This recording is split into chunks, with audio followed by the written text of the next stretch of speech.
তোমাদের মনের মানুষ তোমাদেরকে কি বলতে চাইছে, তোমাদের মনের মানুষ তোমাদেরকে কি বলতে চাইছে অ্যাট প্রেজেন্ট। তোমাদের মনের মানুষ তোমাদেরকে কি বলতে চাইছে, কি বলতে চাইছে?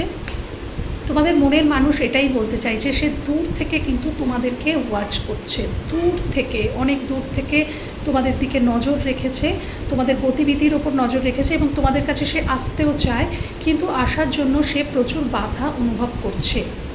আর কি বলতে চায় তোমাদের মনের মানুষ? আচ্ছা, সে খুব দ্রুত তোমার দিকে আসতে চায়, সে খুব ইম্পালসিভ হয়ে পড়েছে এবং সে দ্রুত তোমার দিকে আসতে চায় এবং সে প্রথমে এসে কিছুটা ঝগড়া করতে চায়। একটা অদ্ভুত মেসেজ এলো, সে কিন্তু এসে তোমাদের সাথে কিছুটা আগে ঝগড়া করতে চায়, তারপর যা কিছু।